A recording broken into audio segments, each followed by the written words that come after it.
আসসালামু আলাইকুম, কেমন আছেন সবাই? কে কোথা থেকে দেখছেন? আমার কথা ক্লিয়ার শুনতে পাচ্ছেন কিনা, আমাকে দেখতে পাচ্ছেন কিনা একটু কমেন্টে জানিয়ে দেন। কে কোথা থেকে দেখছেন, আমার কথা ক্লিয়ার শুনতে পাচ্ছেন কিনা, আমাকে ক্লিয়ার দেখতে পাচ্ছেন কিনা একটু কমেন্টে জানিয়ে দেন সবাই, হ্যাঁ।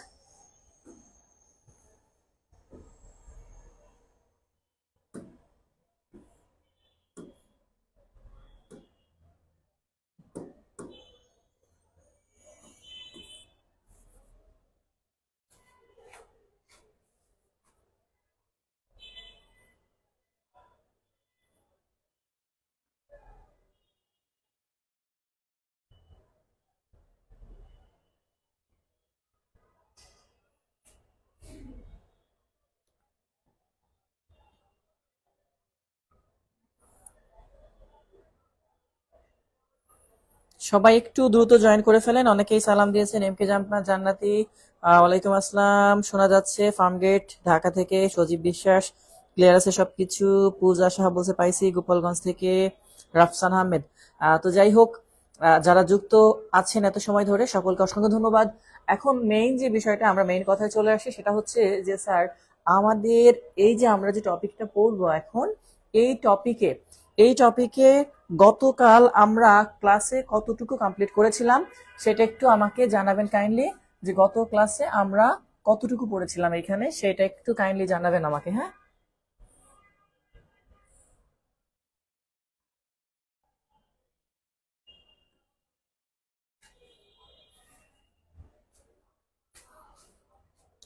গত ক্লাসে কত পেজ পর্যন্ত করা হয়েছিল আমাদের, সেই বিষয়টা একটু আমাকে জানিয়ে দেন কমেন্টলি কাইন্ডলি। যে স্যার, গত পেজে আমরা কতটুকু থেকে করেছি, কোন জায়গা থেকে করেছি। তারপরের অংশ থেকে আমরা শুরু করব। পেজ নাম্বারটা আপনাদের নিশ্চয়ই মনে আছে, আমি পেজ নাম্বার লিখে দিয়েছিলাম কিন্তু, হ্যাঁ।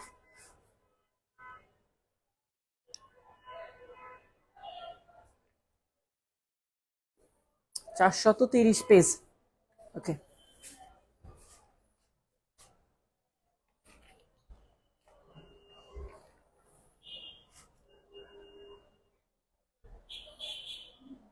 ইন্টারোগেটিভ ন্যারেশন, হ্যাঁ, গুড, এটা মনে আছে আমার। যে ইন্টারোগেটিভ ন্যারেশন, এটা হচ্ছে 430 পেজ।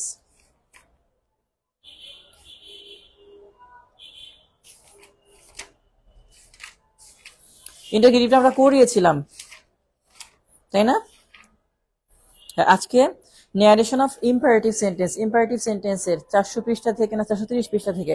তো যাই হোক, ইম্পারেটিভ সেন্টেন্সের আজকে আমরা করব। ইম্পারেটিভ সেন্টেন্সের ক্ষেত্রে আমাদের কিছু বিষয় দেওয়া আছে, সেই অংশগুলা।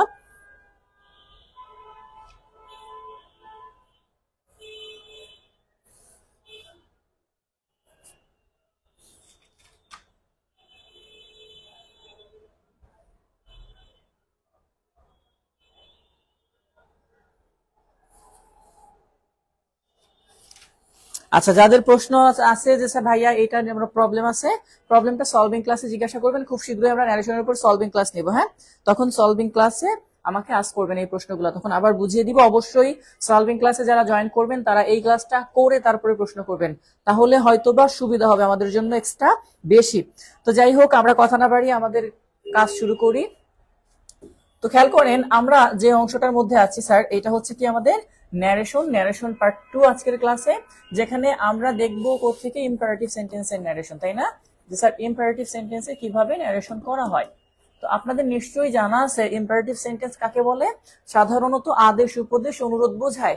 সেন্টেন্সের শুরুটা হয় ভার্ব দিয়ে এবং শেষে ফুল স্টপ থাকে। কি বলছি স্যার? সেন্টেন্সের শুরুতে সাধারণত কি থাকে? ভার্ব থাকে, এটা মনে রাখবো, হ্যাঁ। এবং শেষে কি থাকে? ফুল স্টপ থাকে। কারণ ইন্টারোগেটিভ সেন্টেন্সেরও শুরুতে ভার্ব থাকতে পারে, বাট সেটা ইন্টারোগেটিভ সাইন থাকে। ন্যারেশন ক্লাস 1 পান নাই? আপনি খুঁজে দেখবেন, আগেই আছে, হ্যাঁ। গতকালকে ন্যারেশন ক্লাস 1 হয়েছে, গ্রুপেই আছে। আজকে পার্ট 2 করতেছি আমরা। আচ্ছা, এখন এখানে যে বিষয়টা আপনারা সকলেই জানেন, যে ন্যারেশনের মধ্যে ন্যারেশনের কাজ কি, সেটা হচ্ছে ট্রান্সলেট করা, যদি আমরা বলি, তবে অতীত থেকে বর্তমানে ট্রান্সলেট করা, ন্যারেট করা, বর্ণনা করা। এখন ইম্পারেটিভ সেন্টেন্সে আমরা দুইভাবে দেখি। একটা হচ্ছে স্যার, ইম্পারেটিভ সেন্টেন্সে কি করব, প্রথমে আমাদের যে জিনিসটা করতে হয়, আমরা সেইটাকে হিসাব করি, যে স্যার সেইটুর পরিবর্তে আমরা কি কি করতে পারি, হ্যাঁ। তাহলে সেইটুর পরিবর্তে আমাদের তিনটা জিনিস আমরা খেয়াল করি। একটা হচ্ছে স্যার অর্ডার, হ্যাঁ।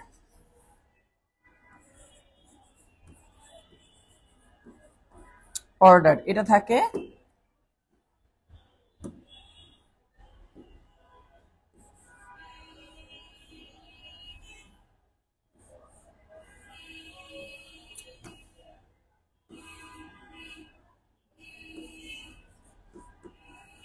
অ্যাডভাইসড, আরটা থাকে কি স্যার রিকোয়েস্টেড। তবে অর্ডারের যেটা অর্ডার দেখতে পাচ্ছেন, এই অর্ডারের পরিবর্তে তার যে কোনো সিনোনিম ব্যবহার করা হতে পারে। যেমন আমি লিখছি অর্ডার, এখন অপশনে অর্ডার নেই, বাট সেখানে লেখা আছে কমান্ড। মনে রাখেন কি স্যার কমান্ড। এখন কমান্ডের সাথে ইডি করে কমান্ডেড হতে পারে। হ্যাঁ, এই যে যে অংশগুলা ফোর্সড এটাও থাকতে পারে, অর্থাৎ এর সাথে যে কোনো সিনোনিম নিতে পারবেন আপনি, এটা মনে রাখেন। রিকোয়েস্টেড লেখা আছে দেখেন, তাহলে রিকোয়েস্টেড যদি তার কোনো সিনোনিম থেকে থাকে সেটা ওখানে ব্যবহার করা যাবে। সব গ্রুপে আছে, প্রথম ক্লাস কোথায় সেকেন্ড ক্লাস কোথায়, আপনারা ফিচার্ড অপশনে দেখেন। যারা নতুন জয়েন হয়েছেন যে স্যার প্রথম ক্লাস দ্বিতীয় ক্লাস তৃতীয় ক্লাস, ফিচার্ড অপশনে সব সিরিয়ালি সাজানো আছে। আচ্ছা এখন ধরেন আমরা দেখছি কি স্যার সেট টু, তার পরিবর্তে আমাদের এই ওয়ার্ড গুলো আসতে পারে। আচ্ছা আমরা দ্বিতীয় চলে যাব, যেটা সেটা হচ্ছে স্যার কনজাংশন। হ্যাঁ, কনজাংশন, কনজাংশন হিসাবে অ্যাসার্টিভ সেন্টেন্স আমরা বলেছিলাম দ্যাট বসে, তবে ইম্পারেটিভ সেন্টেন্স হলে কনজাংশন হিসাবে টু বসে, এইটুকু মনে রাখবেন। আচ্ছা তবে ব্যতিক্রমও দুই একটা আছে, যে ক্ষেত্রে আমরা দেখব। একটা হচ্ছে বিশেষ করে লেট আস এর একটা নিয়ম আছে, সেটা একটু আলাদা, সেটা আলাদা করে আমরা দেখব। তবে ইম্পারেটিভ সেন্টেন্সের আপাতত এইটুকু মনে রাখেন, সেই টুর পরিবর্তে স্যার হবে কি এই ওয়ার্ড গুলা কনজাংশন হিসাবে কি বসবে টু বসে। যেমন এখানে কিছু যে আছে অ্যাডভাইস অথবা ওয়ার্ন দেওয়া আছে। এখন অ্যাডভাইস মানে উপদেশ দেওয়া, ওয়ার্ন মানে কি স্যার সতর্ক করা, অর্থাৎ কাউকে আপনি উপদেশ দিতে পারেন, সতর্ক করতে পারেন। বেগ শব্দটা আছে, বেগ মানে প্রার্থনা করা, ক্ষমা চাওয়া, তো সেই ক্ষেত্রে বেগ ব্যবহার করা হয়। এটা আমরা যখন ব্যতিক্রমের অংশগুলো করব তখন আবার এই অংশগুলো দেখাই দিব, সমস্যা নাই। এখন আমরা যদি যাই স্যার 64 নাম্বার প্রশ্ন দেখতে দেওয়া আছে 64, তো সেক্ষেত্রে আমরা জাস্ট একটা একটা করে দেখবো। প্রথমে 64 কোশ্চেন নাম্বার আমাদের কি বলছে, হি সেড, সে বলছে, এটুকু লেখা যে হি সেড, তারপরে কমা, এরপর ইনভার্টেড কমার মধ্যে লেখা আছে কি স্যার ডু ইট, এটা। আচ্ছা তার আগে একটু বিষয় ক্লিয়ার করি, অনেকে উপদেশ এবং আদেশের মধ্যে মিক্সড করে ফেলেন যে কোনটা স্যার উপদেশ কোনটা আদেশ। মনে রাখবেন উপদেশ হলে সাধারণত প্লিজ, কাইন্ডলি, এই দুইটা ওয়ার্ড থেকে থাকে, প্লিজ অথবা কাইন্ডলি। আদেশের ক্ষেত্রে সাধারণত এটা থাকে না। এছাড়াও যখন কোনো কাজ আমরা কাউকে করতে বলি বিনামূল্যে ফ্রিতে, যেখানে একজন ব্যক্তির স্বার্থ জড়িত থাকে, যিনি বলতেছেন তার স্বার্থ জড়িত থাকে না, এটা উপদেশ। আর আদেশের ক্ষেত্রে যিনি বলতেছেন যাকে বলতেছেন দুইজনের স্বার্থ জড়িত আছে। যেমন আমি ধরেন কাউকে বললাম সদা সত্য কথা বলো, এখন সে যদি মিথ্যা কথাও বলে, ক্ষতি হইলে তার হবে, উপকার হইলে তার, আমার কিন্তু কিছু যায় আসে না, এটা হচ্ছে উপদেশ। বাট আমি যদি কোম্পানির বস হই, আমি নিচে যারা তাদেরকে বলবো আজকের মধ্যে কাজটা শেষ করো, এটাই হচ্ছে আদেশ। কারণ সে যদি আজকের মধ্যে কাজটা শেষ না করে তাহলে তার ক্ষতি হবে, আমার ক্ষতি হবে, পুরো কোম্পানির ক্ষতি হবে। এটা হচ্ছে আদেশ এবং উপদেশ, এই দুইটার পার্থক্য। আর অনুরোধটা তো আমরা বুঝবোই স্যার, সেটা কি, সেটা হচ্ছে আমার প্লিজ বা কাইন্ডলি লেখা থাকবে। হ্যাঁ আমি আগেই জন্য ক্লিয়ার করছি স্যার। হ্যাঁ স্যার ফরবিট তো হয়, আগেই বলছি যে ফরবিট, বেগ, সিনোনিম, এগুলা সিনোনিম, এবং এগুলো আমরা যখন প্র্যাকটিস করব তখন আগে মেইন যে কয়টা সেটা করে ফেলতেছি, এবং প্র্যাকটিসের জন্য যে অংশগুলো এগুলো আলাদা করে ফেলবো। হ্যাঁ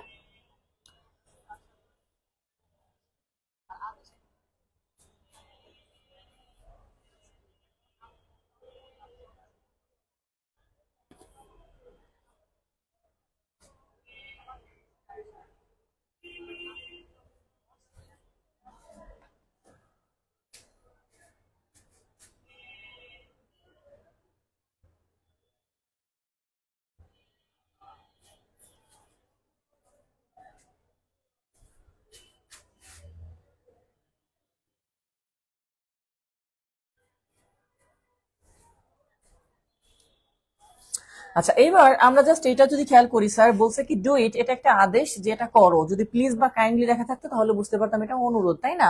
আর উপদেশে কখনো কাউকে বলবেন না যে এটা করো। উপদেশ হচ্ছে ওই যে বললাম এমন কিছু নীতি বাক্য যেটা বললে যাকে বলবো তার উপকার আছে, না করলে তার ক্ষতি হবে, এরকম টাইপের কথা। আচ্ছা এখন খেয়াল করেন, আমরা যদি এখান থেকে দেখার চেষ্টা করি, আমাদের প্রথমে কি দেওয়া আছে, হি সেইড, সে বললো। এখন সে কি বলছে খেয়াল করেন, হি সেইড, তাহলে হি দিলাম আমরা। সেইডের যে জায়গাটা, সেইডের জায়গায় এটা যেহেতু আদেশ বোঝাচ্ছি তাহলে কি করবো স্যার, অর্ডার্ড। ওকে, তাহলে হি অর্ডার্ড। এরপর একটা টু ব্যবহার করব কনজাংশন হিসাবে। ভার্বের কোনো চেঞ্জ হয় না, কারণ টুর পরে যে কোনো ভার্বের বেস ফর্ম হয়। একমাত্র ইম্পারেটিভ সেন্টেন্সের ভার্বের চেঞ্জ নেই, এটা একটু মনে রাখবেন। হ্যাঁ, ইম্পারেটিভ সেন্টেন্সে ভার্বের চেঞ্জ হয় না, সেটা মনে রাখবো। তারপরে কি বলছে স্যার, এইখানে যে জায়গাটা অর্ডার টু ডু ইট, এখানে করব সেটা যা আছে তাই। তাহলে হি অর্ডার টু ডু ইট, সেটা করতে অর্ডার করেছিল। এখানে আমাদের অপশনে দেওয়া আছে ডি নাম্বারে আই অর্ডার। ও প্রশ্নতে আই দিয়ে লেখা ছিল, যাই হোক আমি হি দিয়ে লিখছি, তাই হি দিয়ে উত্তর করেছি। হ্যাঁ, তো যাই হোক, এইখানে এবার খেয়াল করেন যে কিছু কথা যেটা আমি বলি, অপশন কতগুলো আছে। অপশনের ক্ষেত্রে দেখেন, সে বলছিল এটা করতে, কাকে বলছিল এটা কিন্তু উল্লেখ নেই। বাট যখন আপনার ন্যারেশনের কথা চলে আসে, তখন কিছু বিষয়ের সাবজেক্ট যদি বেনামি থাকে তাহলে উল্লেখ করে দিতে হয়। তার ক্ষেত্রে এরকমও একটা অপশন আছে, সেটা হচ্ছে কি স্যার, হি অর্ডার্ড। যেমন একটি বলেছি যে হি অর্ডার্ড, সে আদেশ দিয়েছিল কেউ একজনকে, সামওয়ান, যেটা ওখানে লেখা ছিল সামওয়ান টু ডু ইট, এরকম করে অপশনে থাকতে পারে। তাহলে he ordered someone to do ইট।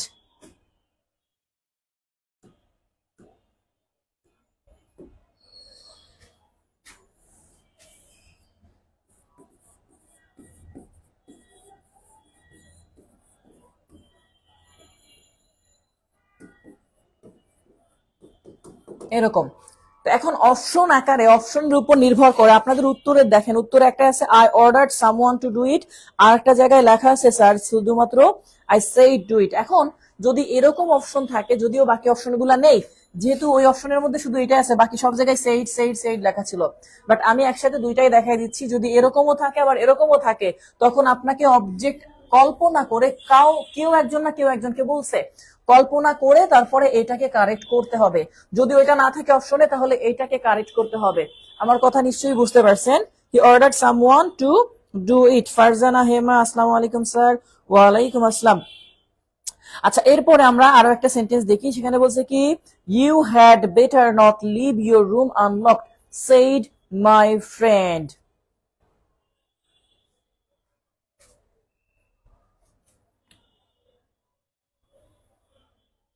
দেখেন, যেগুলা যে আগেই বলছি যে মাস্টার বইয়ের যে জায়গাটা রুলস এর সাথে আসবে একরকম, রুলস লিখে দেওয়া আছে, বাট নিচে যখনই আসছেন তখন একটু অন্যরকম অপশন পেয়ে গেছেন। এবার আমরা খেয়াল করি, দেখেন কি লেখা আছে, যে ইউ হ্যাড বেটার, তো প্রশ্নটা ছিল you had better not leave, you had better not leave your room unlocked.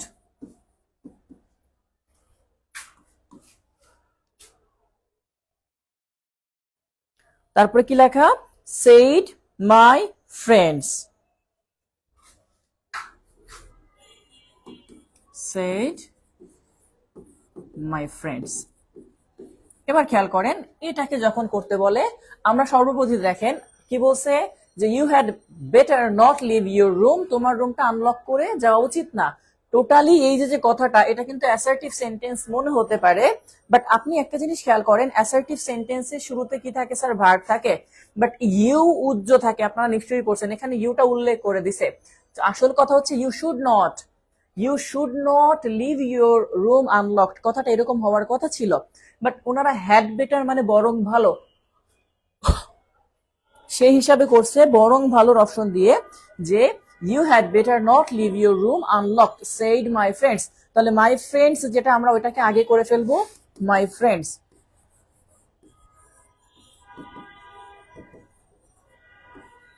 My friends. এখন সমস্যাটা হচ্ছে যে সেইড এর পরিবর্তে কি বসাবো।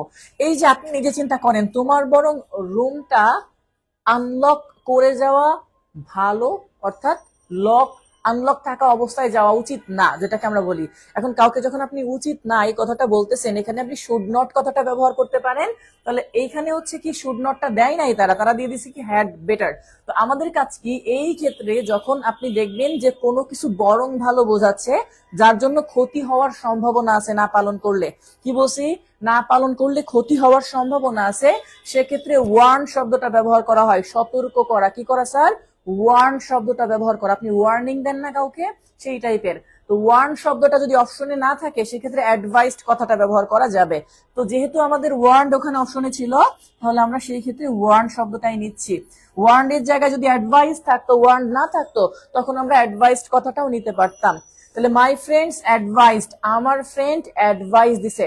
এখন আমার ফ্রেন্ড অ্যাডভাইস দিছে যে তোমার এখানে এটা করে যাওয়া উচিত না, তাহলে আমার ফ্রেন্ড কাকে অ্যাডভাইস দিবে? তুমি, আমার ফ্রেন্ড কাকে তুমি বলবে? নিশ্চয়ই আমাকে বলবে। তাহলে সেক্ষেত্রে আপনাকে মিটা ধরে নিতে হবে, যেটা অপশনে নেই। তাহলে my friends warned me.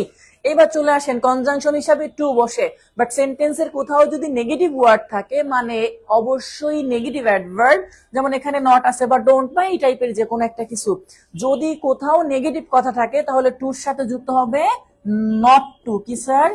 Not to. তাহলে নট টু, আবার বলছি কথাটা কি হবে স্যার? Not to. তো যখনই নট টু দিবেন, নট টু দেওয়ার পরে নটের পরের যে অংশটা সেটা লিখে ফেলবেন, আর কোনো কাজ নাই। কি বলছি আপনি খেয়াল করেন, যখনই সেন্টেন্সটা নেগেটিভ হবে ওই সেন্টেন্সের যেখানে নট থাকবে নটের আগের অংশ বাদ। এবার কি করব? পরের অংশ লিখে ফেলবো। তো বলছে my friends warned me not to leave your. ইউটা কোন person sir? Second person. Second person পরিবর্তন হয় অবজেক্ট অনুসারে। অবজেক্ট কোনটা ছিল আমার স্যার? দেখেন মাই ফ্রেন্ড সাবজেক্ট, এটা ভার্ব, অবজেক্ট মি। তাহলে মির জায়গায় আমরা তো মি রুম লিখতে পারি না, কি লিখবো? My room. তাহলে এই ক্ষেত্রে লিখবো কি? My room. এরপরে বাকিটুকু যা থাকবে সেটা আনলকড। যদিও এটা টেন্স দেখে খুব ইজিলি করা যেত, আমরা সেটাকেও নিতে পারি। সেটা হচ্ছে কি স্যার? নট আছে, আপনি দেখতে পাচ্ছেন নটের পরে ভার্বের বেস ফর্ম ব্যবহার করা হয় আমরা জানি, যদি সেটার সাথে অন্য কোনো ভার্ব না থাকে। এখন এখানে নটের পরে একটা টু লাগানো আছে, টুর পরে কিন্তু ভার্বের বেস ফর্মই বসে। তাহলে নট টু লিভ, এখানে লিখতে হবে not to leave my room unlocked. হ্যাঁ, একজন সজীব বিশ্বাসী একটা উত্তর করছে, my friends advised me not to leave my room unlocked. Good, এটাও করা যাবে। হ্যাঁ, এটাও করা যাবে। যখন অপশনের মধ্যে অ্যাডভাইসড কথাটা না থাকবে তখন আমরা এটাও নিতে পারবো, বা ওইটা থাকলে এটাও নিতে পারবো। অর্থাৎ যে সময় যেটাই করি সেক্ষেত্রে আপনাকে একটা বিষয় মাথায় রাখতে হবে যে আমরা সবসময় যে কোনো ন্যারেশন করতে গেলে তার অর্থের দিকে প্রাধান্য দিব। হ্যাঁ,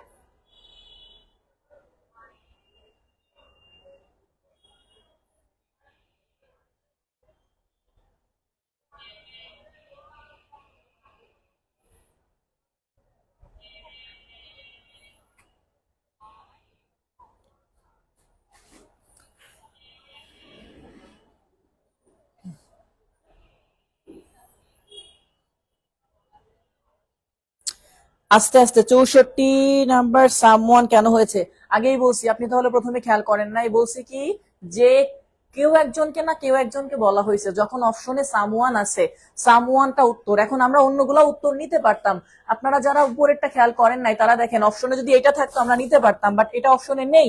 অপশনে এটা নেই, এই জায়গাটায় অর্ডার লেখা আছে, এইখানে অর্ডার লেখা আছে, বাট অপশনে অনেকেই চিন্তা করতে পারেন যে সি নাম্বারটা উত্তর, বাট সি নাম্বারে সেই লেখা আছে। আপনি জাস্ট একটা জিনিস মুখস্থ রাখছেন, সেটা কি স্যার? বলছি আদেশ বুঝাইলে অর্ডার। এইটা আপনার কিচ্ছু দেখার দরকার নাই, অর্ডার শুধুমাত্র ডি নাম্বারে আছে, সুতরাং ওইটা উত্তর। ওটা সামওয়ান দিয়ে হোক আর এভরিওয়ান দিয়ে হোক, এটা।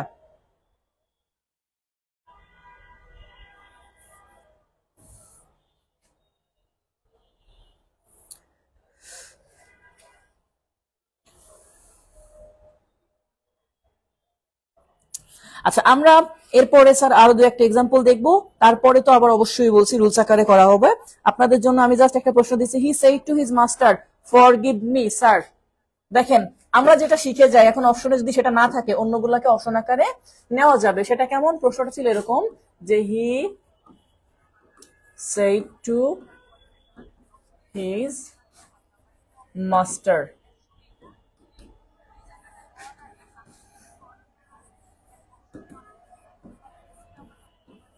Forgive me sir. খেয়াল করেন, স্যার থাকলে রেসপেক্টফুলি আপনারা সবাই মুখস্থ করছেন তাই না? এটা হচ্ছে 74 কোশ্চেন নাম্বার। এটা কত? 74।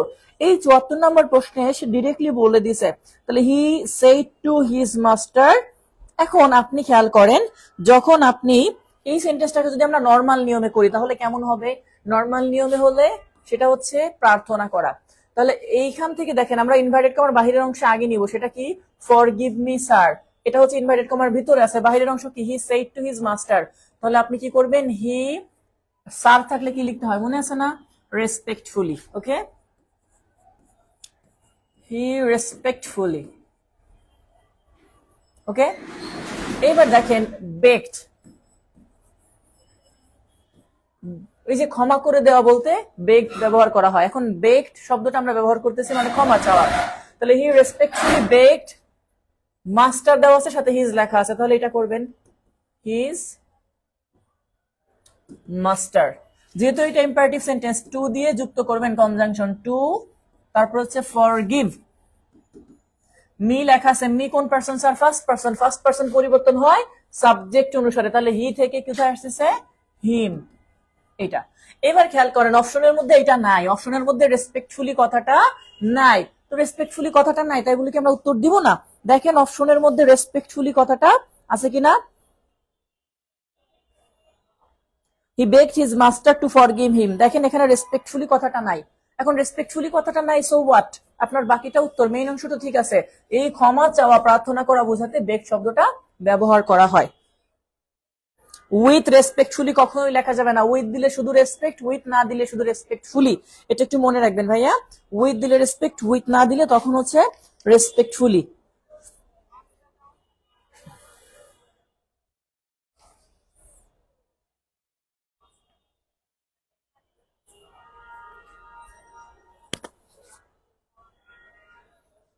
আচ্ছা, এবার লেটের দু একটা নিয়ম করাই, তবে লেটের সাথে আস থাকলে সেই নিয়মটা আলাদা করাবো। যেমন ধরেন কোথাও লেখা আছে let me do the work, আমাকে কাজটি করতে দাও।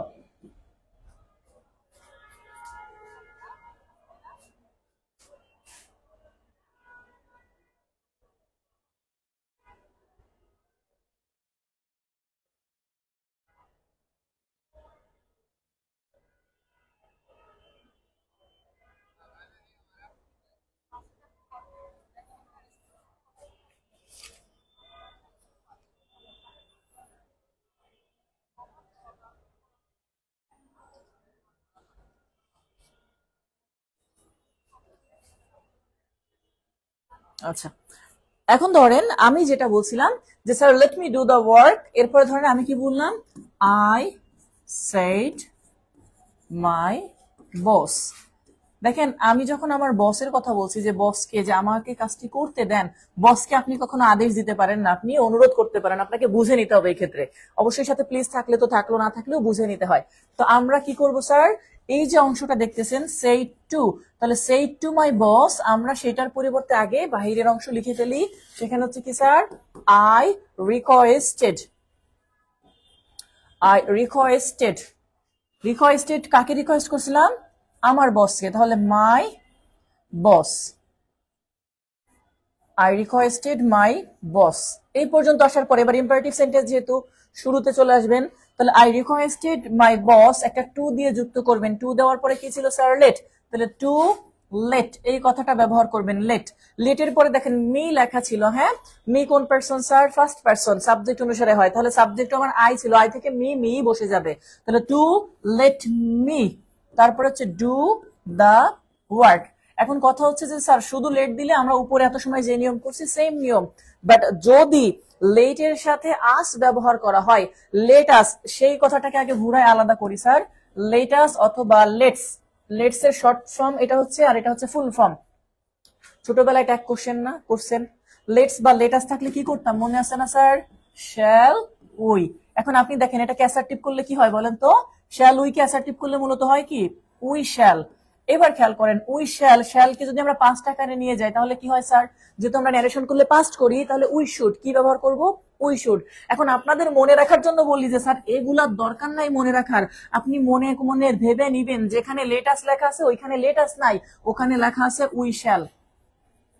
কি স্যার, লেটাসের পরিবর্তে কি ধরে নিব, উই শ্যাল। আবার বলছি লেটাসের পরিবর্তে কি ধরে নিব, উই শ্যাল। লেটাস সমান সমান ধরে নিব উই শ্যাল, লেটস বা লেটাস সমান সমান ধরে নিব উই শ্যাল। এইবার আসেন স্যার, সেইড টু যেটা থাকবে, সেইড টু অথবা সেইড, তার জায়গায় কি বসাবো স্যার, প্রপোজড।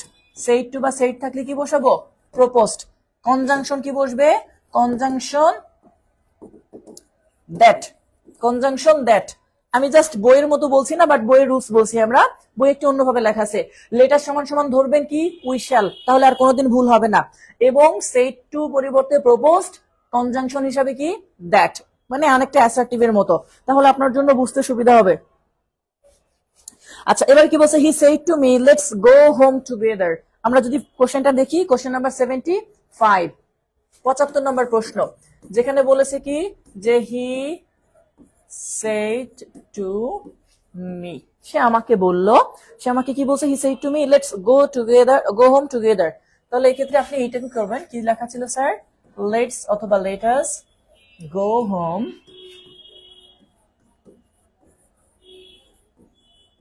টুগেদার, এইটা। এবার হি সেড টু মি, সে আমাকে বললো লেটস গো হোম টুগেদার, একসাথে চলো বাসায় যাই। যখন এই কথাটা বলে ফেলছে, আপনি নিজে খেয়াল করেন কি বলছি স্যার, লেট আস থাকলে লেটার সমান সমান আগেই ধরে নেন, ধরে নেন এখানে কি লেখা আছে, উই শ্যাল। ওকে, আমি জাস্ট ওটা ধরে নিলাম। এইবার খেয়াল করেন বাহিরের অংশ আগে কাজ করে ফেলি স্যার, হি সেড টু জায়গায় কি লিখবো, প্রপোজড, হি প্রপোজড, সাথে লিখলাম কি মি। এই কনজাংশন হিসাবে কি ব্যবহার করতে বলছিলাম sir, that. We shall, we কোন পারসন স্যার, ফার্স্ট পারসন। আবার বলছি উই কোন person, first person. First person পরিবর্তন হয় সাবজেক্ট অনুসারে।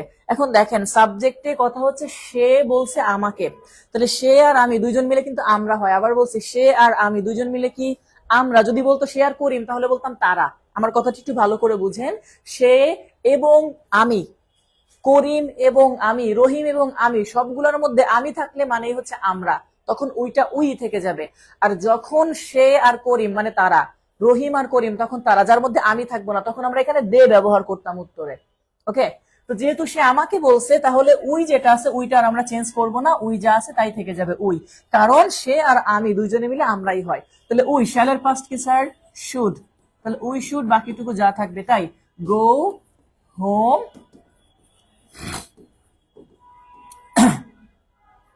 টুগেদার, এটা হচ্ছে একটা। এবার আরেকটা নিয়ম দেখাই আমি, এখানে আছে প্রশ্ন কিনা দেখে নেই।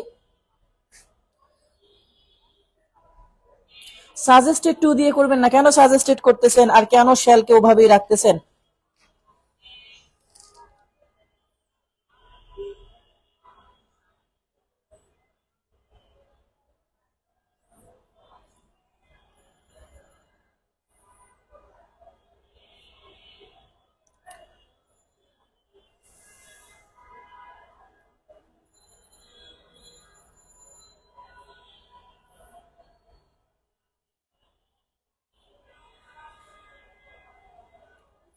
আমি জাস্ট আরো দু একটা প্রশ্ন নিচ্ছি। যেমন ধরেন এখানে বলা হলো যে he said to Rahim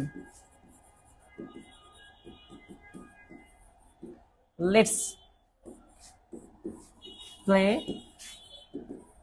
cricket. তাহলে আমরা প্রথমে কি করব স্যার, হি প্রপোজড রহিম, সে রহিমকে প্রপোজ করছে। এবার খেয়াল করেন রহিম আর সে মিলে কিন্তু হয় কি তারা। আর লেটস সমান সমান আপনাদের কি ধরে নিতে বলছিলাম স্যার, উই শ্যাল। এখন দেখেন উই ফার্স্ট পারসন সাবজেক্ট অনুসারে পরিবর্তন হয়। সাবজেক্ট কি ছিল, হি, ওখানেও কিন্তু হি ছিল, বাট ওখানে উই রেখে দিছে কেন, কারণ এইখানে উই মিলায়া ছিল সে আর আমি, বাট এবার সে আর রহিম মানে তারা। তাহলে আপনাকে এবার উই এর জায়গায় দ্যাট দিয়ে কি ব্যবহার করতে হবে, দে। দের জায়গায় কি ব্যবহার করবো স্যার, শুড, পরবর্তীতে তারপরে প্লে ক্রিকেট। ওকে, এটা যে দে শুড প্লে ক্রিকেট, তাদের ক্রিকেট খেলা উচিত।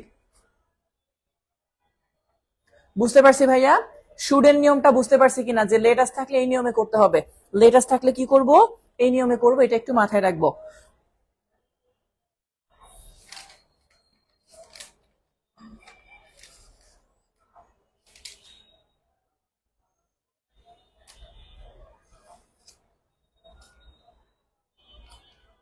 হ্যাঁ, যে সেন্টেন্সে লেট আস থাকবে বা লেটস থাকবে সেক্ষেত্রে প্রপোজ লিখতে হবে। এটা তো ফার্স্টে ক্লিয়ার করছি ভাইয়া, আপনি খেয়াল করেন নাই? দেখেন তো এই যে আমি কি লিখছি রুলস, দেখেন তো এই যে লেটস বা লেটাস থাকলে আমরা কি ধরে নিব স্যার, তার পরিবর্তে উই শ্যাল, এটা হচ্ছে এটার পরিবর্তে। আর সেইড টুর জায়গায় কি লিখবো স্যার, প্রপোজড। আপনি খেয়াল করেন নাই? কনজাংশন হিসাবে কি বুঝবে, দ্যাট, অথবা পরে যুক্ত হয়েছেন বা মনোযোগী ছিলেন না, একটু খেয়াল করবেন। হ্যাঁ,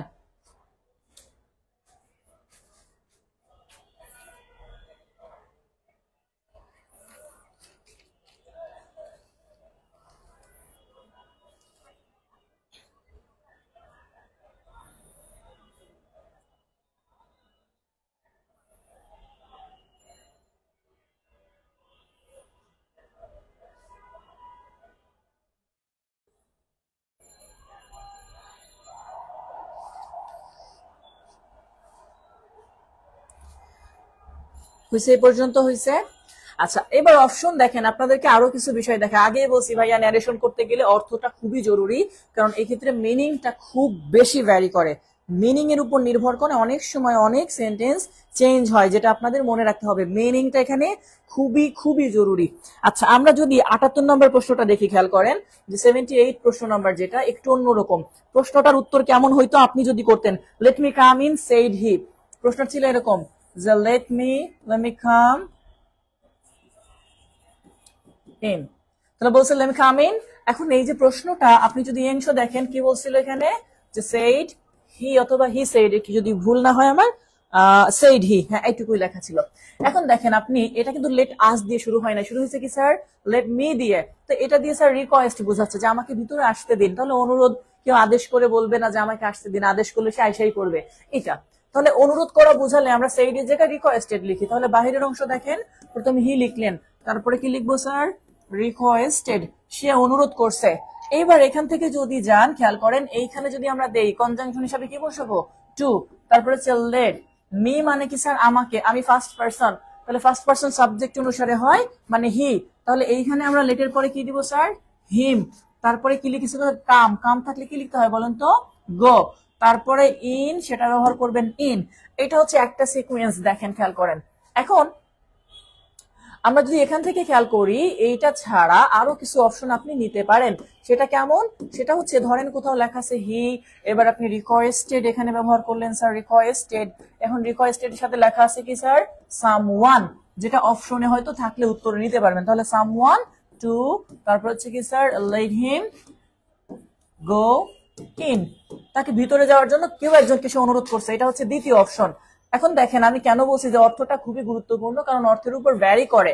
এবার খেয়াল করেন 3 নম্বরে যদি আমরা চলে যাই, সেখানে বলা ছিল এরকম করে যে he requested,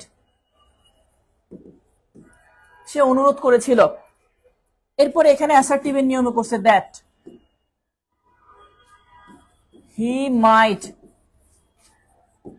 B allowed to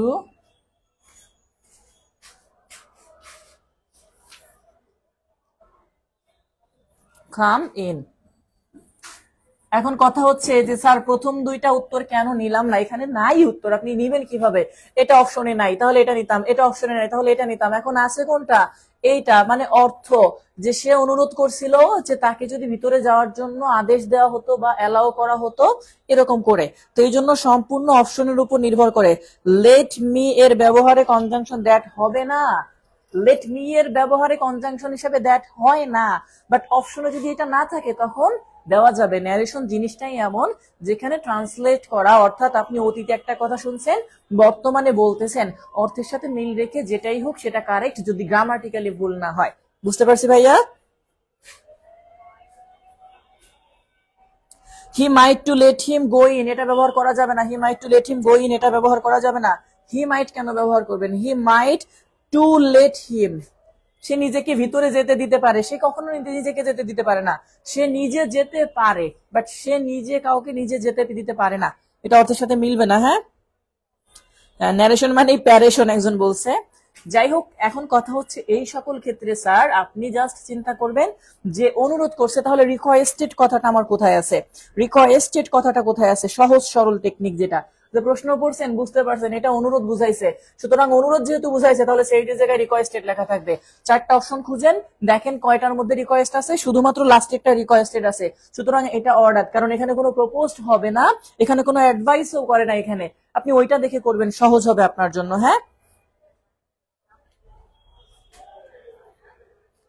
আচ্ছা এবার আমরা স্যার আসি চলে ন্যারেটিভ অফ অবস্টেটিভ সেন্টেন্স। অবস্টেটিভ সেন্টেন্সের ক্ষেত্রে আমরা কি করব? অবস্টেটিভ সেন্টেন্স মানে হচ্ছে স্যার দোয়া বা প্রার্থনা করা বোঝায়। আমরা জানি যে ক্ষেত্রে দোয়া বা প্রার্থনাকে ইন্ডিকেট করে, তাই না? অবস্টেটিভ সেন্টেন্সটা সাধারণত শুরু হয় কি দিয়ে স্যার? মে দিয়ে শুরু হয়।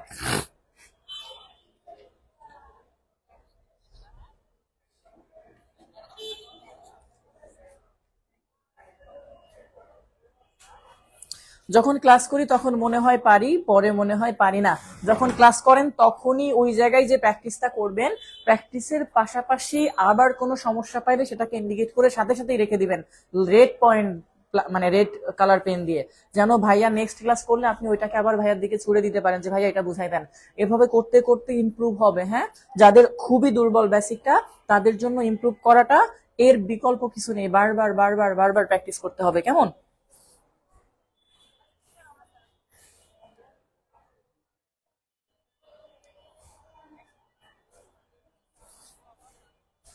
আচ্ছা, এবার চলে যাই স্যার আমরা অপারেটিভ সেন্টেন্সে কিভাবে কি করব। হ্যাঁ,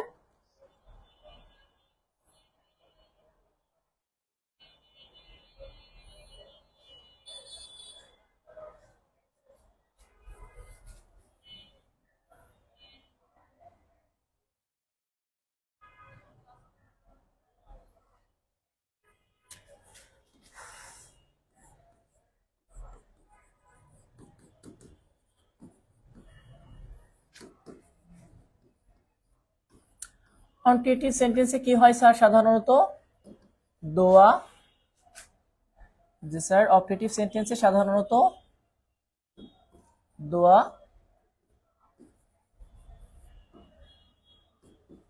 প্রার্থনা, আর একটা কথা উইশ লিখতেছি যেটা আমরা বলি, হ্যাঁ বাংলাতে উইশ বোঝায়।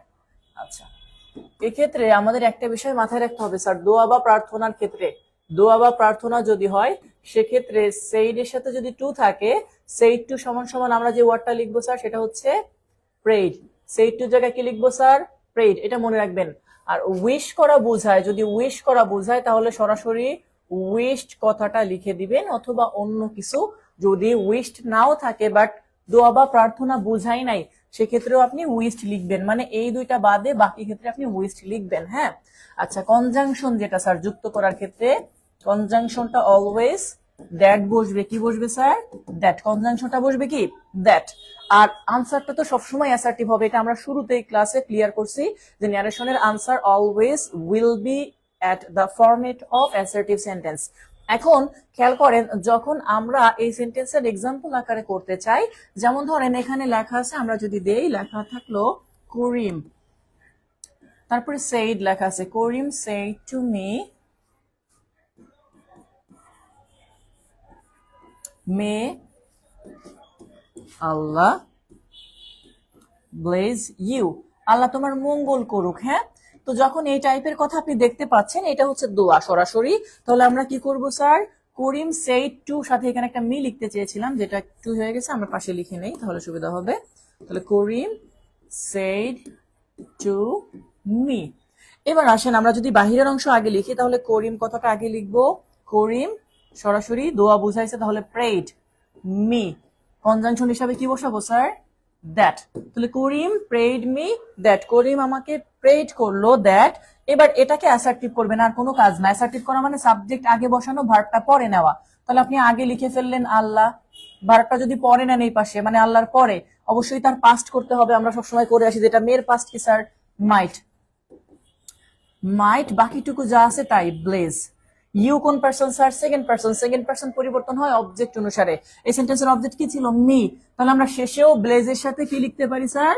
মি, মানে অবজেক্টিভ ফর্ম। এখন খেয়াল করেন, অনেক সময় পরীক্ষার হলে এই মি মে কথাটা লেখা থাকে না, যেটা আপনাকে বুঝে নিয়ে করতে হবে, মানে সরাসরি লেখা থাকে Allah bless you, God bless you, আপনাকে ধরে নিতে হবে শুরুতে একটা মে আছে, সেই হিসাবে কাজটা করতে হবে।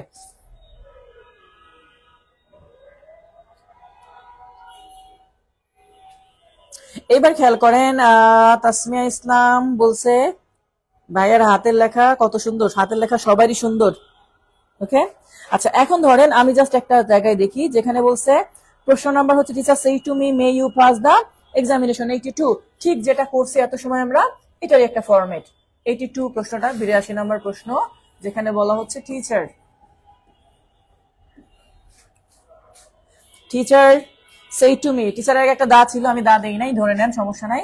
Teacher said to me may you pass the examination.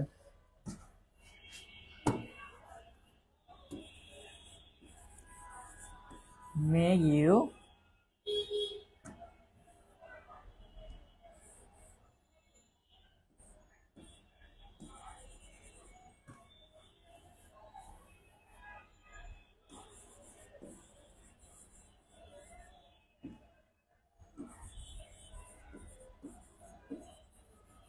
Pass the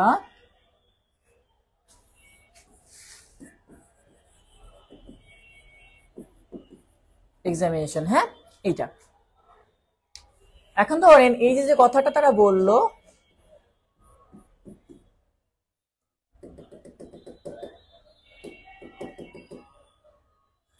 আপনি যদি এটাকে উত্তরে করতে যান তাহলে প্রথমে কি করব স্যার, আমরা ইনভাইটেড কমার বাহিরের অংশ টিচার এটা নিয়ে আসলেন, টিচার দোয়া করছে তার জন্য কি স্যার, প্রেড। তারপরে ছিল মি কনজাংশন হিসাবে দ্যাট। মেটা না থাকলেও যা করতাম থাকার কারণেও তাই করব। ইউ লেখা আছে, ইউ কোন person, second person, second person object অনুসারে হয়, তাহলে শুরুতে মি তো লেখা যায় না, লিখবো কি আই। মে যদি এই পাশে ঘুরায় নেই তাহলে কি করবো স্যার, মাইট। তারপরে বাকিটুকু যা থাকবে ফার্স্ট দা, আমি জাস্ট এই পাশে এক্সাম লিখলাম, আপনারা বুঝে নেবেন মানে এক্সামিনেশন। এইটা হচ্ছে সিস্টেম। এটা দোয়া বুঝাইছে ভাইয়া, দোয়া যদি না বোঝায় তাহলে উইস্ট, আর অপশনে যদি প্রেড না থাকে তখন আপনি উইস্ট করবেন। হ্যাঁ, এমডি সানাউল্লাহ, উইস্ট শব্দটা দিব যখন প্রেড থাকবে না। ওকে, টিচার প্রেড মি দ্যাট, একেবারে এক্স্যাক্টলি আমরা করছি, এটা দোয়া বা প্রার্থনা। যদি এটা না থাকে তখন আমরা উইস্ট করব। এখন উইস্টের ক্ষেত্রে কিছু বিষয় আছে, উইস্ট সরাসরি উইস্ট করা যায়, যেটা ধরেন এরকম টাইপের থাকে। যেমন ধরেন আমি যদি আপনাদেরকে দেখাই, এগুলো এখনো দেখাই নাই, যেমন লেখা থাকবে she said to me good morning, সে আমাকে জাস্ট গুড মর্নিং বললো ধরেন, তাহলে আমরা কি করব, ডিরেক্টলি বলবো শি উইশড মি। আর ওইখানে দ্যাট ট্যাট কিছু দরকার নাই, কারণ এটা তো কোনো সেন্টেন্সই হয় নাই, আপনি কেন কনজাংশন দিবেন। তাহলে wished me directly good morning, এরকম কথা। এগুলো আমরা আলাদা করে করব, সমস্যা নেই। এটা হচ্ছে আমাদের ইম্পারেটিভ সেন্টেন্স। তারপরেরটা objective sentence, objective sentence related অংশ আমরা করলাম, যে অবজেক্টিভ সেন্টেন্সের ক্ষেত্রে এভাবে করে করা যাবে। হ্যাঁ,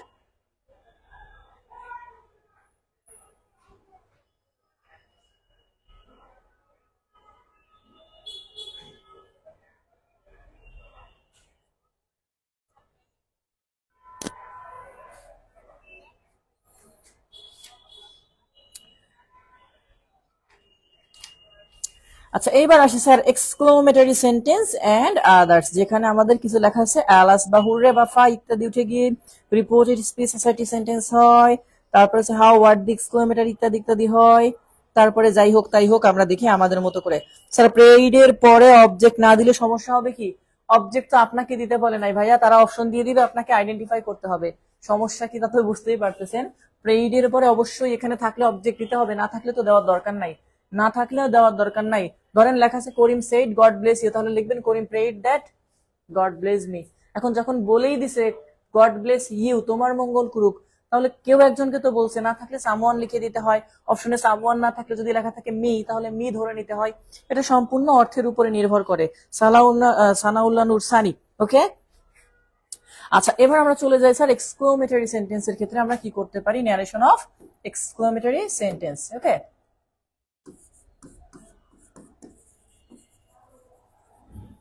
তাহলে এক্সক্লেমেটরি সেন্টেন্সের ক্ষেত্রে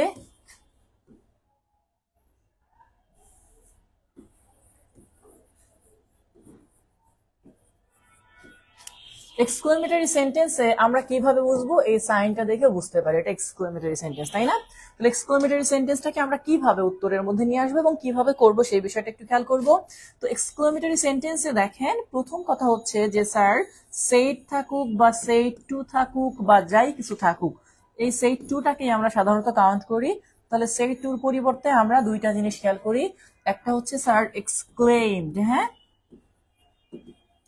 এক্সক্লেমড এতটুকুই এনাফ হয়ে যায়। যদি আপনার ইন্ডিকেট করে বলানো থাকে যে আনন্দ বা দুঃখ বুঝাইছে, সেক্ষেত্রে আপনি এক্সক্লেমড কথাটা এনাফ ব্যবহার করলেই। হ্যাঁ, যদি অপশনে আরো কিছু থাকে সেটা যুক্ত করতে হবে।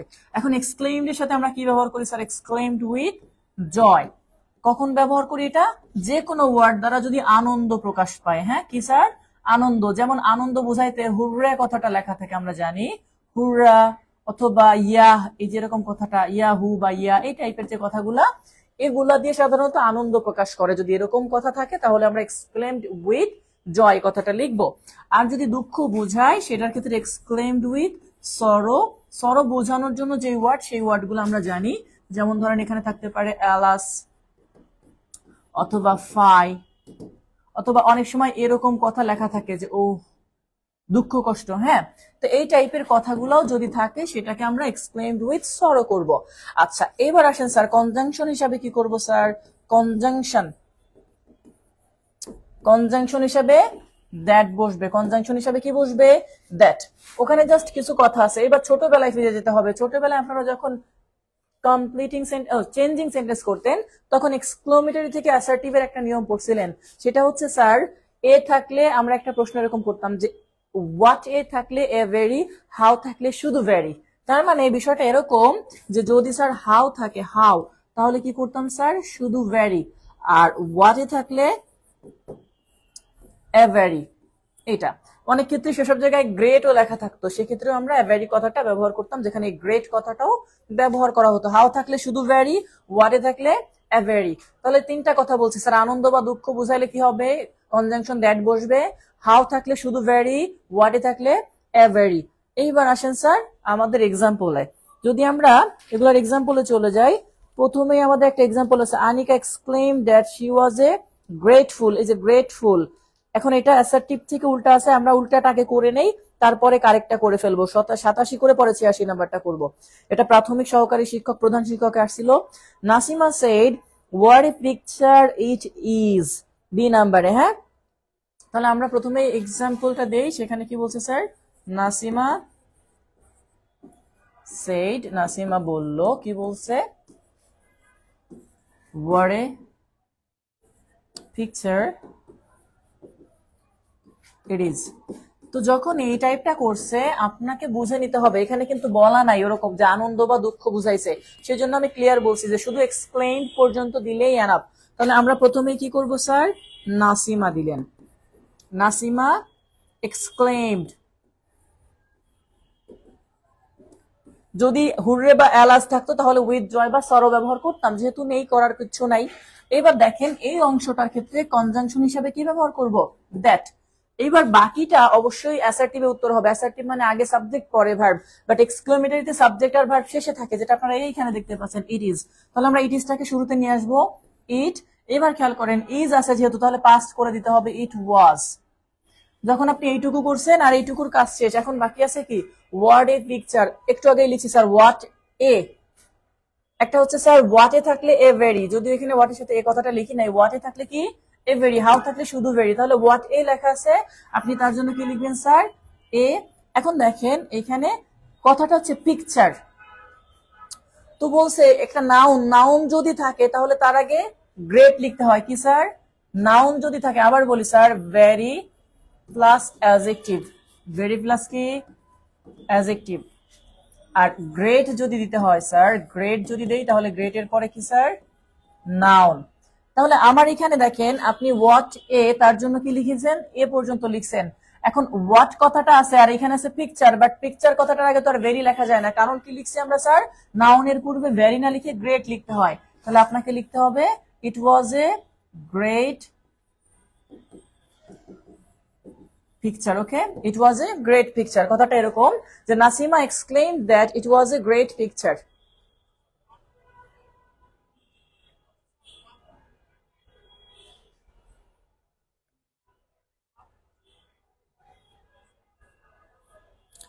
Exclaimed with joy that it was a great picture. হ্যাঁ, এটাও দেওয়া যাবে যদি অপশনের মধ্যে এক্সক্লেইমড কথাটা না দিয়ে ওইটা থাকে। এটা সম্পূর্ণ অর্থের উপরে ডিপেন্ড করে। হ্যাঁ,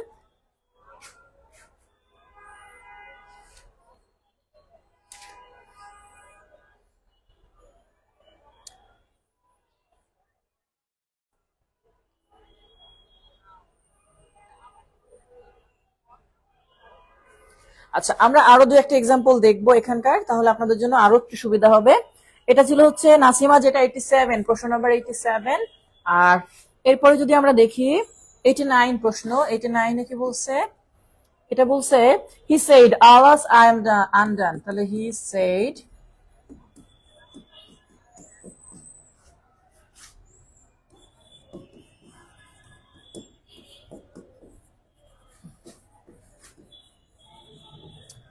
এই যে খেয়াল করেন যখন এই কথাটা বলছে, এই যে এক্সক্লেমেটরি সাইন আছে, তাহলে প্রথমে আমরা কি করব? হি অ্যালাস থাকলে আমরা জানি এক্সক্লেইমড উইথ সরো।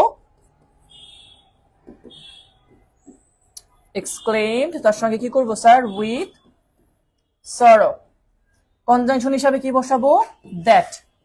যখনই আপনি সরো লিখছেন তাহলে এটা বাদ। দ্যাট লেখার পরে খেয়াল করেন আই এম আন্ডার লেখা আছে। আই কোন person? First person. First person হয় সাবজেক্ট অনুসারে, হি লেখা আছে, তাহলে হি লিখলেন। এম এর পাস্ট কি স্যার বসে হির সাথে? ওয়াজ, হি ওয়াজ। তারপরে আনডান, বাকিটুকু যা থাকলো তাই, হি ওয়াজ আনডান। কথাটা এরকম, he exclaimed with sorrow that he was undone. Okay, written এক্সামে অপশন থাকে না, তাহলে আপনাকে করতে হবে, আর তখন আপনি যে কোনো একটা করলেই কারেক্ট, যেটা গ্রামাটিক্যালি কারেক্ট হবে। ওকে,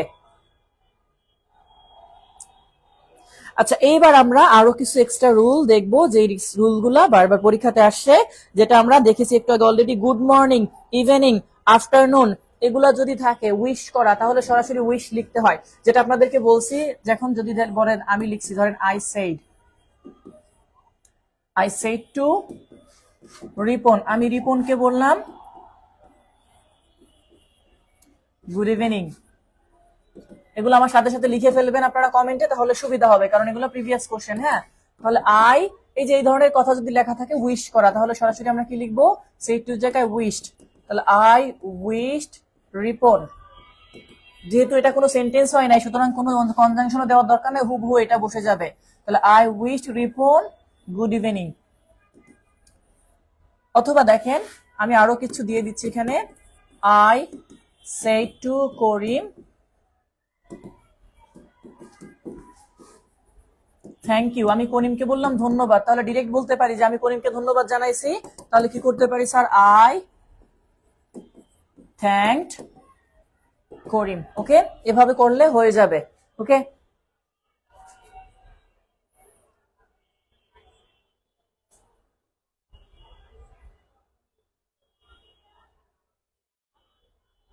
হ্যাঁ এভাবে করে লিখে ফেলবেন, তাহলে সুবিধা হবে।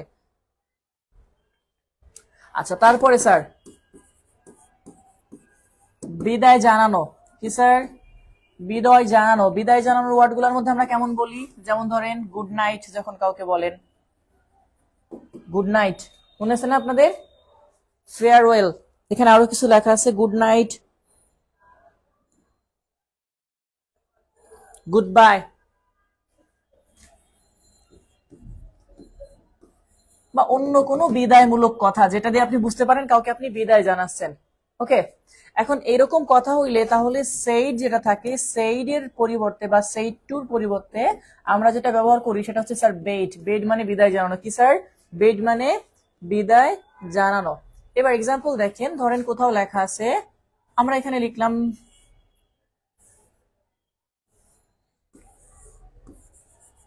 Shihab said to me good bye. তাহলে শিহাব আমাকে গুড বাই বলছে, আমি ডিরেক্ট বলতে পারবো এখানে শুধুমাত্র বেড। তাহলে উত্তরটা হচ্ছে আমাদের কি স্যার? শিহাব। এটা হাব হবে, শিহাব লিখতে চাইছিলাম। তাহলে শিহাব, এক্ষেত্রে আমরা ব্যবহার করবো sir bed. Shihab bed me, কোনো দ্যাট ট্যাট কিচ্ছু যুক্ত করার দরকার নাই, গুড বাই, এরকম। ওকে, হ্যাঁ এটা ওয়েলকাম থাকলে ওয়েলকাম ডিরেক্টলি কথাটা থাকবে যেটা, সেটা আমরা করে ফেলবো। এগুলা জাস্ট আমি দিচ্ছি কারণ এগুলো ওই যে সেই ব্যতিক্রম কিছু আছে, সেই অংশগুলো আছে। Anis said good night father.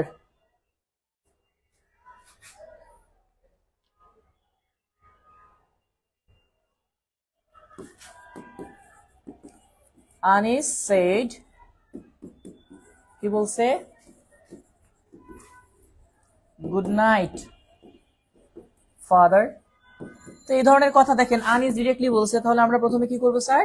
Anis said যেটা আছে, তাহলে সেইড এর জায়গায় আমরা খেয়াল করতেছি, সেইড এর জায়গায় ডিরেক্টলি ব্যবহার করব বেড। কাকে বেড করছে? তার ফাদারকে। তাহলে আনিস বেড, ফাদার তো অবশ্যই তার বাবা হবে, এক্ষেত্রে হিজ ধরে নিতে হয়, তাই না? তাহলে Anis bed his father, Anis তার বাবাকে বিদায় জানাইছে কি বলে? Good night. এখন অপশনের মধ্যে গুড নাইট নাই, বাট আছে অপশনে যারা গুড বাই, সেজন্য তারা বাইটাকে উত্তর ধরে নিয়েছেন। ওকে, এটা প্রশ্ন নাম্বার হচ্ছে কত?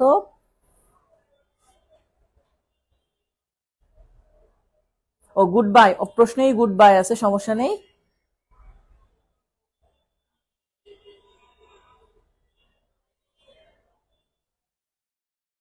এই জন্য বলছি যে নাই অপশনে, এটা প্রশ্ন নাম্বার আমি বললে বুঝতে পারবেন, প্রশ্ন নাম্বার এটা 96। এই জন্য বলছি যে অপশনের উপর অনেক কিছু নির্ভর করে, অপশনটা কেমন হচ্ছে সেটার উপর অনেক কিছু হবে। স্যার বেড,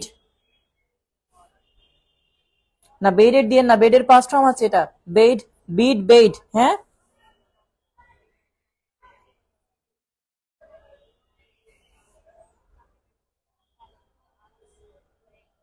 না, বেডের দিবেন না, এটা বেড। হ্যাঁ 96 নম্বর প্রশ্ন, এটা আমি বলে দিয়েছি, কোশ্চেন নাম্বার 96।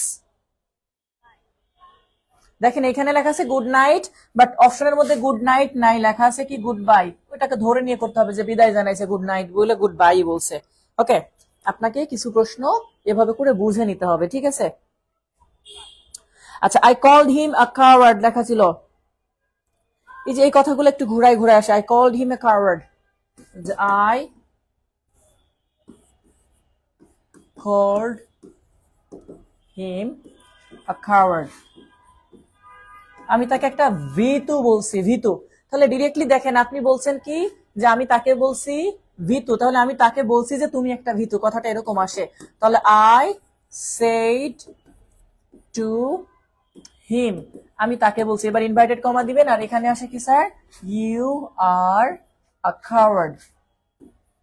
এগুলো ডিরেক্ট থেকে ইনডিরেক্টে আসে ব্যতিক্রম নিয়মগুলোর মধ্যে, যে শর্টকাটে বলে ফেলা এটা, যে I called him a coward, I said to him you are a coward, এরকম করে ঘুরাই ঘুরে আসে।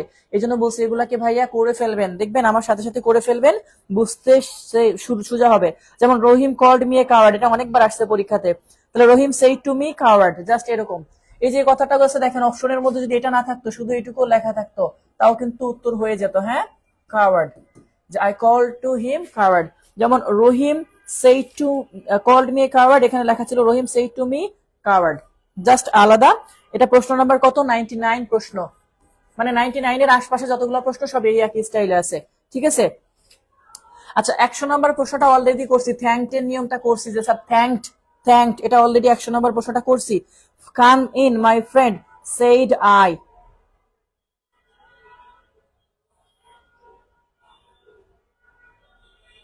এই নিয়মটা অলরেডি আপনাদেরকে করাইছি, যেখানে লেখা ছিল কি স্যার, কাম ইন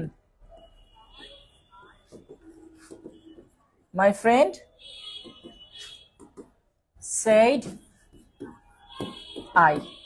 এখন অনেক সময় আমরা বলি না, বন্ধু ভিতরে আসো, আঙ্কেল ভিতরে আসেন, বাবা ভিতরে আসেন। এই যে আত্মীয়র পাতানো সম্পর্কের বাহিরের সম্পর্ক যদি থাকে, তাহলে অ্যাড্রেসিং এস দিয়ে লিখে নিতে হয়। তাহলে অ্যাড্রেসিং এস দিয়ে আগে এটা লিখে নিতে হবে, A double D R E double S I N G. তাহলে অ্যাড্রেসিং এস মাই ফ্রেন্ড মানে আমার বন্ধু, বাট আমিটা কে স্যার, ওখানে লেখা আছে আই সেইড, আমি বলছি। তাহলে অ্যাড্রেসিং মাই ফ্রেন্ড যা থাকবে তাই করব। তাহলে addressing my friend,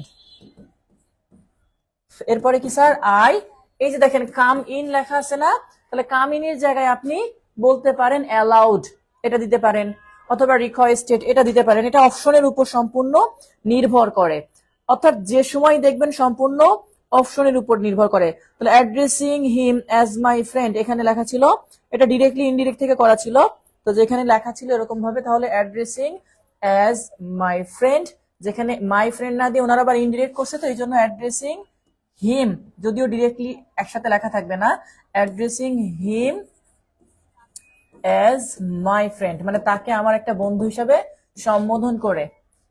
addressing him as my friend, I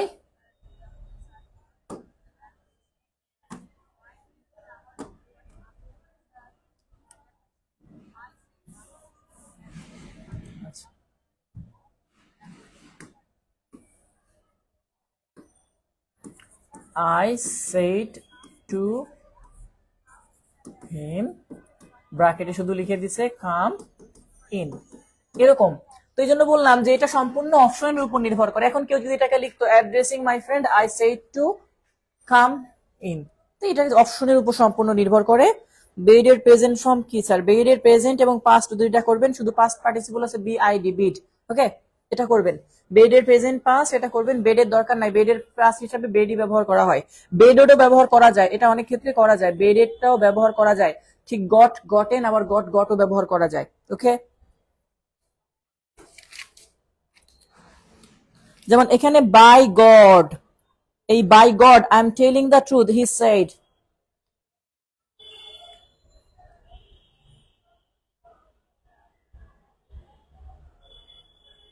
আচ্ছা এরপরে কি বলছি স্যার, বাই গড যেটা লেখা ছিল, যদি দেখেন বাই গড বাই লর্ড এরকম থাকে তাহলে সোয়ারিং কথাটা শপথ করে, এটা লাস্ট অপশন আমাদের লেখা ছিল কি বাই গড।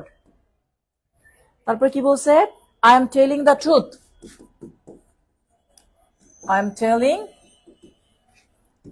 দ্য ট্রুথ, আমি সত্য বলতেছি। হি সেইড, জাস্ট এইটুকু ধরেন। এটা কোয়েশ্চেন নাম্বার হচ্ছে কত, এটা কোয়েশ্চেন নাম্বার হচ্ছে 103 103 এটা।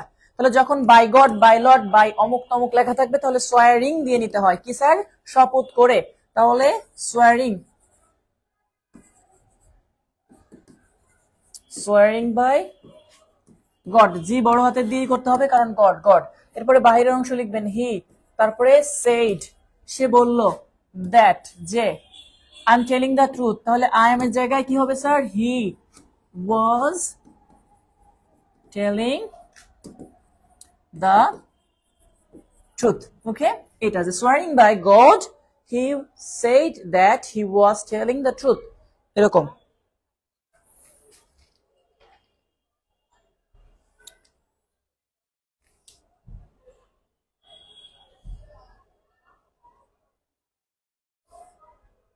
আচ্ছা একজন বলছে স্যার 100 নাম্বারটা বুঝি না, 100 নাম্বারটা আবার একটু খেয়াল করেন, আমি আবার বলছি 100 নাম্বারে কি লেখা ছিল প্রশ্নটা, এটা আমরা লাস্ট নিচ্ছি। 100 নাম্বার প্রশ্ন বলছে come in my friend said I, খেয়াল করেন, কাম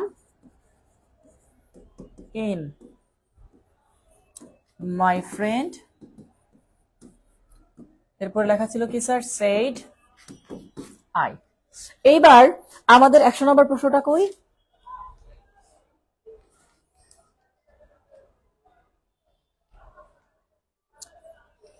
আচ্ছা এখানে একটু ইনভার্টেড কমাটা একটু ভালো করে বুঝে নেবে, ইনভার্টেড কমাটার ক্ষেত্রে কিন্তু কিছুটা উল্টাপাল্টা আছে এই অংশটা। তাহলে কাম ইন মাই ফ্রেন্ড, আমার বন্ধু ভিতরে আসো, আমি বলছি, তাহলে এই যে my friend, my uncle, my brother, my sister, এটা ফার্স্ট ক্লাসে আমরা বলছি যদি এরকম অসম্পর্কিত সম্পর্কের নয় বাট আমরা কাউকে সম্বোধন করি তাহলে প্রথমেই আগে কিন্তু কোনটা লিখবো, অ্যাড্রেসিং, তাহলে সেটা লিখে নিতে হবে অ্যাড্রেসিং। এখন কাকে অ্যাড্রেস করছেন এখানে কিন্তু সেটা নাই, বাট আপনি আপনার বন্ধু বলে কাউকে অ্যাড্রেস করছেন। এখন আপনার বন্ধু যেটা, সেই বন্ধুকে আপনি হিমও দিতে পারেন হারও দিতে পারেন, তাকে অথবা তাকে, একই কথা, যে আমি আমার বন্ধুকে বন্ধু হিসাবে সম্বোধন করে বা আমি তাকে বন্ধু হিসাবে সম্বোধন করে ভিতরে আসতে বলছি, তাই না?